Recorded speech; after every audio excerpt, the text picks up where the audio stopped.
Hey boys, welcome back to some Nrl Supercoach preseason discussions, and I'm going to do a little updated team. Now, I'll probably I'm going to do this video just as another little, I've been tinkering with the team somewhat, but I'm not really someone that goes in and like literally changes the team every couple of days. Like, I'll just leave the team how it is. Like, I've left it for a couple of weeks, but today I was like, you know what, with the second trials coming up, the team list, and a little bit more info about certain players, like, let's tinker around with the team a little bit more to see what we can do, and then next week, before round one, I'll obviously do sort of an updated team to let you sort of guys know what I'm thinking. I might not like. My final team update might not be the exact team I go with, but it'll be fairly close, I guess. But let's go through what I've sort of gone. And there's changes. I'm definitely not locked in, but there's a couple of guys here that I'm like, I'm tempted to take the punt on, so to speak. So first off, we've ditched the Parramatta Eels dummy half. I mean, at the end of the day, again, it's just all over the shop because Brendan Hands started last trial. Now it's Joey Lussick starting, but Brendan Hands is on the bench. If one of those Parramatta Eels gets the starting spot and there's no second dummy half on the bench, then I'm gonna go with one of them. Well, I'm gonna go with whoever it is, but obviously it's a bit of a nightmare because clearly Brad Arthur.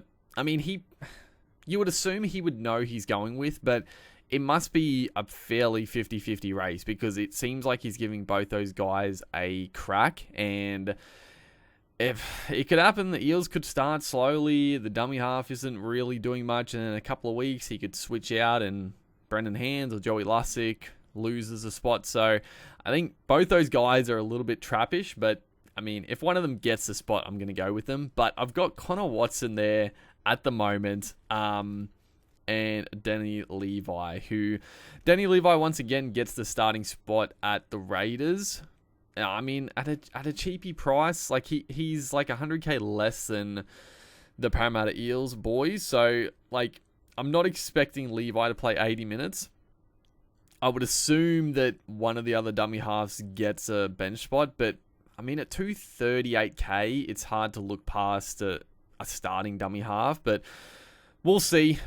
Again, this trial should give us a little bit of info, and then obviously team list. If somehow Denny Levi is the only dummy half in that team, I'll be shocked. I'll also fucking love it. But yeah, I've got Levi and Watson. It's very cheap in the dummy half department. I know I don't have Api Coruscant, which everybody is going to be clamoring to get. I mean, as you can see, I do have 200k in the salary cap, so one of these positions, one of these spots I can definitely upgrade. And I mean, I think I could afford to go Connor Watson straight to Api Coruscant, but I gotta be honest, I'm so keen on Connor Watson. I just think I talked about it in the last trial video that he's not going to start, and it'll scare a lot of people off going Watson, and you know, understandably so, but he's too good not to play at least 40 minutes. And I feel like that team, especially Brandon Smith is definitely not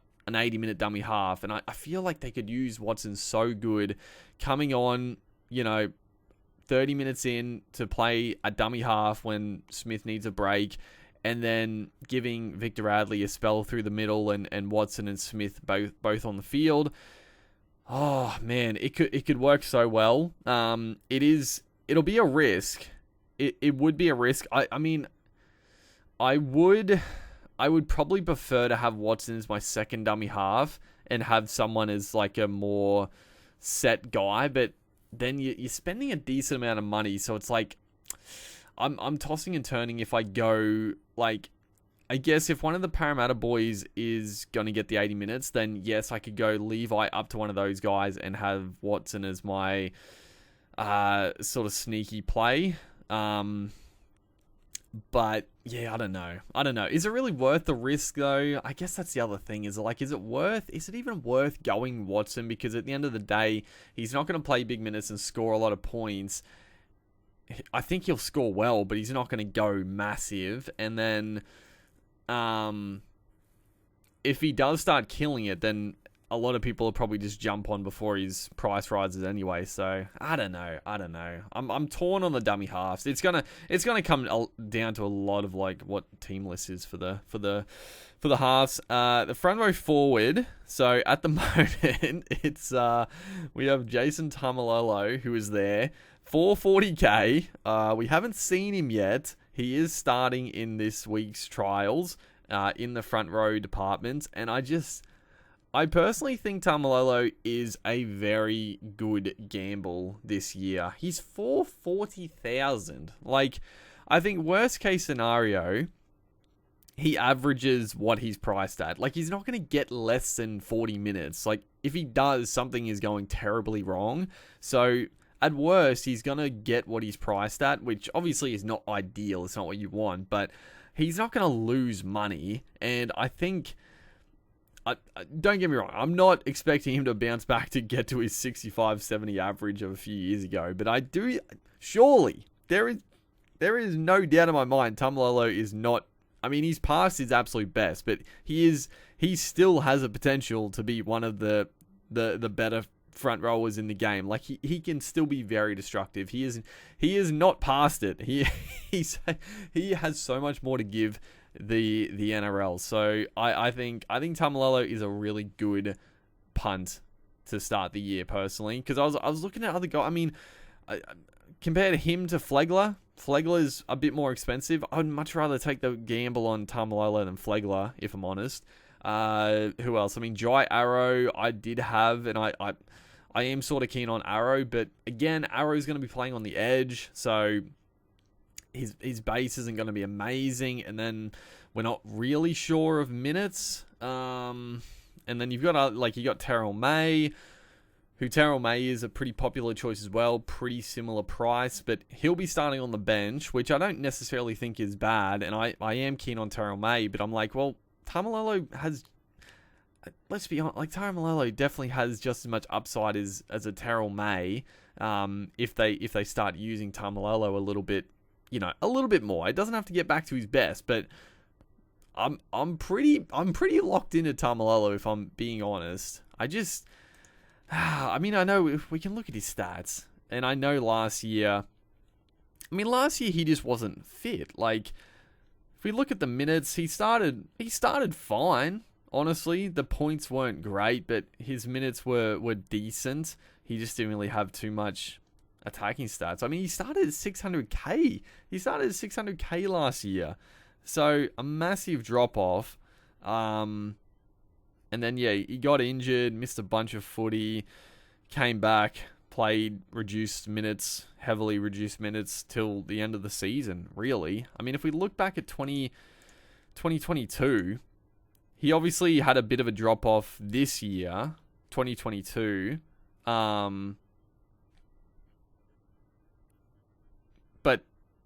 the scores are pretty good. Again, injuries. He had a couple of injuries, but he had some high ceiling scores. Like, not at his absolute best, but it wasn't bad. And I just think it at 440k, I'm very, very tempted. Keenan Palacia, he's there at the moment. I don't know. I put him in there. He does have the starting spot for the Titans, and I do think that's how they'll line up. And I think he is decent value.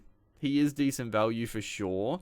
But there are a couple of guys we could go that are not too much more expensive. Also, you could go really cheap in the front row and just hope that, Sam Hughes plays decent minutes, or a couple other guys, like even a Kepi, maybe. I don't know. I probably prefer Palacia over a Kepi, because Kepi's had decent minutes in the past and never really flourished. Palacia, the games he's had decent minutes, he hasn't been a world beater, but he's been better than 360k, obviously. And if he's getting okay minutes, don't hate it, but I'm definitely not locked into Palacia.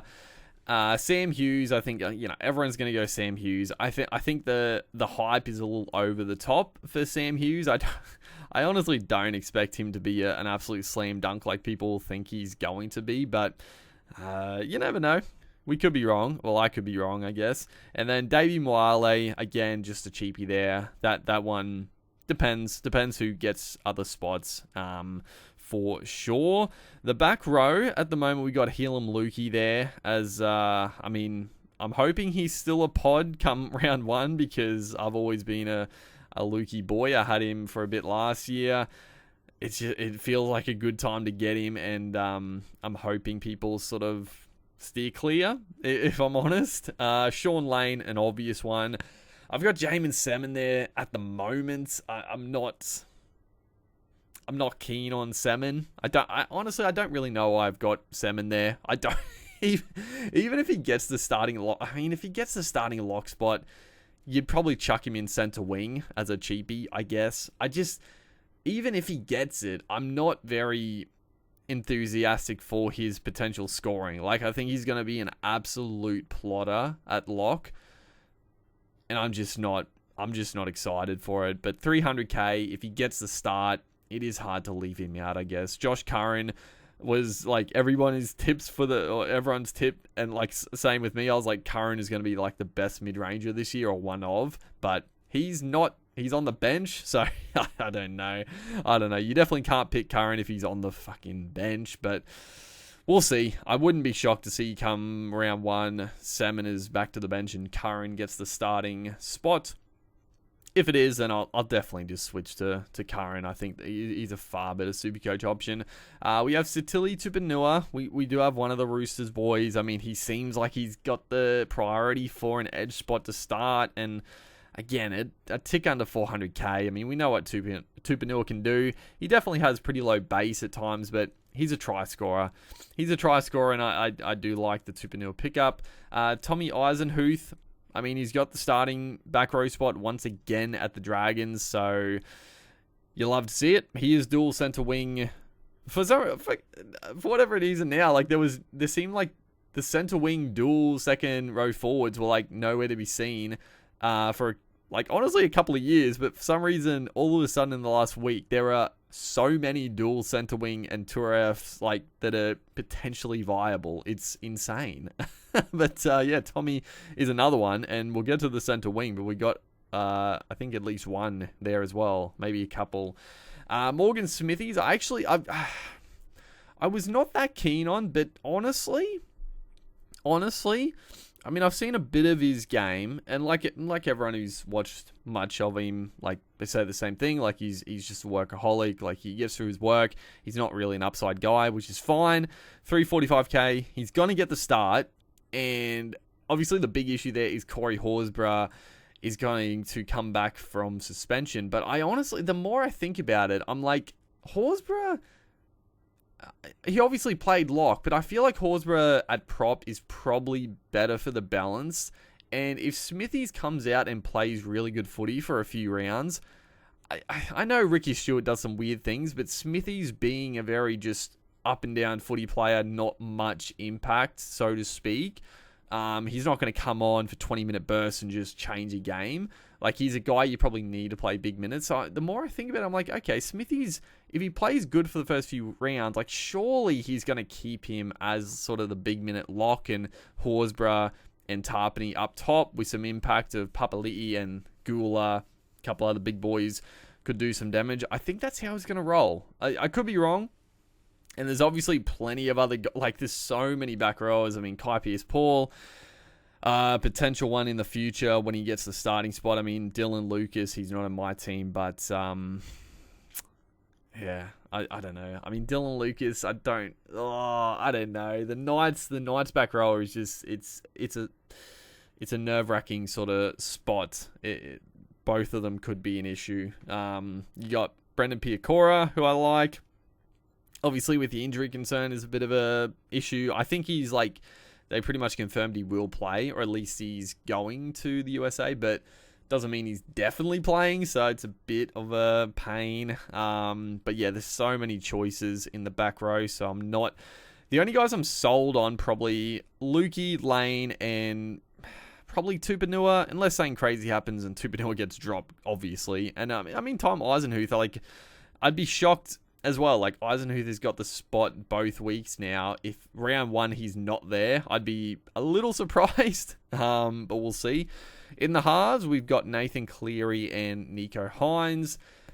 I mean, I would love to fade Cleary to start. There's just no halfback I'm really that keen on. Like, there's a couple of sneaky guys I wouldn't hate, but looking at their draws, like Sammy Walker, he's got a really tough draw to start, so it's like, is it really worth taking the punt on a Walker? And I don't, there's just no one that's like jumping out at me as like a really good bargain player. I know a lot of people are going Trindle, but I'm not too keen on going a Trindle. If your plan is to go like Trindle for the first 4 weeks and then when the Sharks have their bye, then go straight to Cleary, I get it, but that's also, it's a dangerous game to play.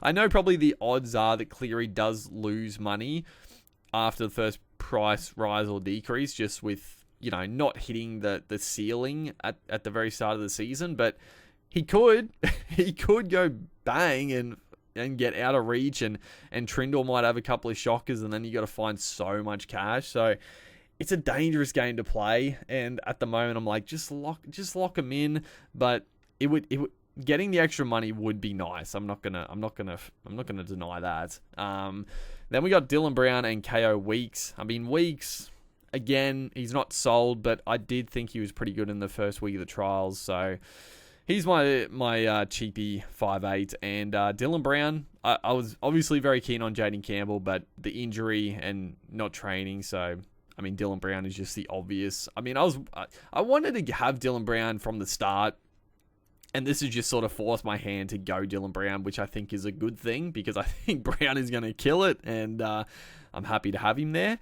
In the back line, I've got my boy RTS at the moment. I mean, I do love having him there, but I don't know. There's probably better options if I'm being honest to start the season, but yeah, I've got him there for now. Taylor May's locked in. I just think he's gonna have really good base even at center. He's 450k playing at the Panthers. I like the Taylor May pickup, and obviously a lot of other people do. We've got Bronson and Sherry again, pending team list. Jack Bostock, pending team list. Xavier Savage, I've got there at the moment. I think I just sort of forgot to switch him out, but he's 350k, so I mean, we can go to a cheaper guy, make up a bit of cash. I mean, if he gets the wing spot, he is an upside guy. Like, he can have some low scores, but he is a try scorer, so I don't know. You could do worse. Then we have we got Ben Trebojevic, who, that's what I was talking about, the dual Tour F. I mean, again, like, he's going to get the spot. He could become a big trap, but, like, God, it's hard not to go him if he's got the spot. And then Kane Bradley, he is not dual at the moment. Hopefully they fix that, because I'd have 4 dual center wing Tourette. Oh, well, we're not going to keep 7, so we'll have 3. But Kane Bradley, I mean, again, he could be like, him and Trebojevic could be the ultimate traps. They could play like a round and then get dropped. But again, like, Bellamy obviously likes him. Played last trial. He's been named again in a much stronger team. So I don't know. Like, you can read into it if you want, but he's obviously got the spot. And I thought he looked good in week 1. Like, I remember the name Bradley in the Q Cup. I remember seeing him, and I kept thinking, is this the same guy? Because I remember seeing him on the wing. And I remember him being like a big rangy winger, and I always thought he was a pretty solid footy player. And then I thought I saw him in the back row at times, but yeah, he's obviously transitioned to a edge forward, and he's got the selection at the moment. But things will change. And then the fullbacks, I think I'm pretty locked into the fullbacks. Kalen Ponga definitely, and then Tommy Trebojevic, I just think is, I mean, just out of all the other top line guys, I mean, Papenhausen I'm not going to go with. Just it would save money, but it's also just such a huge gamble. I don't think he's going to score that well in the opening couple of weeks. Latrell Mitchell, I just wasn't impressed with. They could be without Cody Walker. It's a bit of a nightmare over in Vegas. Drinkwater, I do like Drinkwater. He's probably the only other guy that I'm like, oh, I would love to go Drinkwater. It's probably out of Tommy and Scotty, but at the moment, I'm leaning Tom Trebojevic. It is a shame that they're playing in Vegas and it's against the Rabbits. So I don't like. I'm still scared about that Vegas game. It could be like a really tough game to score points, but I don't know. It could be the opposite as well. So we'll see. But yeah, they're somewhat locked in. It's probably just out of Drinkwater or Trebojevic. So yeah, there's a lot of moving parts to go. The team. I mean, the more I look at the team, I'm like, I'm not overly happy with the balance. But again, I've got $200K to spend. We can definitely downgrade some options and make cash and spread it a bit thinner. Front row, I'm pretty locked into Tamalolo. I just think taking a punt on him, but I wouldn't mind going someone else like honestly, just go like a Jai Arrow as well as a Tamalolo just for a bit of safety up front. But you could get a similar output for a lot cheaper. I know that's what a lot of people are doing, but I'm torn. The back row, obviously, still very much in the open. It's very much out there. The halves are pretty locked in, unless I take the gamble and fade Cleary if someone sort of jumps out at me that I want to pick up. But we shall see. And then the back line again. There's a lot of moving parts to do with the back line, so it's not locked in. But I thought I'd do a little updated team of just playing around with the money again, with some more positions, see what we can come up with. Honestly, yeah, I'm actually not that pleased with the team. The more I look at it, I'm like, no, it doesn't look right. I don't know, there's something about it that doesn't look right. I mean, probably the fact I've got Connor Watson starting at dummy half, he's going to come off the bench. I don't know. I'm torn. I do love Connor Watson though. And he's too good not to be playing decent minutes. It just needs to happen. It just needs to happen. Otherwise, it would be a kick in the guts. But yeah, and not going Appy. I don't know. I am keen on Appy, but I also can see Appy shanking a couple, and then Aiden Caesar taking the goal kicking. He won't play 80 minutes. I don't know. Appy, I'm torn. I'm very torn. But obviously, a starting dummy half like Appy Coruscant, goal kicking, it's a big boost that people are very excited for, which I can definitely understand. And I'm nervous, but it's also the Tigers, so we gotta remember that. But yeah, thanks for checking it out. Once again, we'll talk about the trials after this second weekend, and then we'll have to make a team. And it's gonna be an early team too, because the fucking Vegas is like a week early. It sort of stuffs up, like it's a bit of a nightmare, honestly. But yeah, it could be a very tricky spot to be in. Although I'm assuming, I wonder how that works. I'm assuming like obviously the players from the Vegas opening couple of games, like they get locked in, but the rest of the players, I'm assuming you get free reign to trade them in and out for the first round. I think that's how it works, right? Yeah, that's usually, I think even in like previous years, like if a first game plays, but then all of a sudden second game someone's out, you can trade with like unlimited trades. Yeah, so it won't actually affect it overly too much. It's just a bit of a nerve-wracking sort of week, I guess. But yeah, stay tuned for more content coming up, and yeah, make sure to like and comment. I'll see you guys in the next one.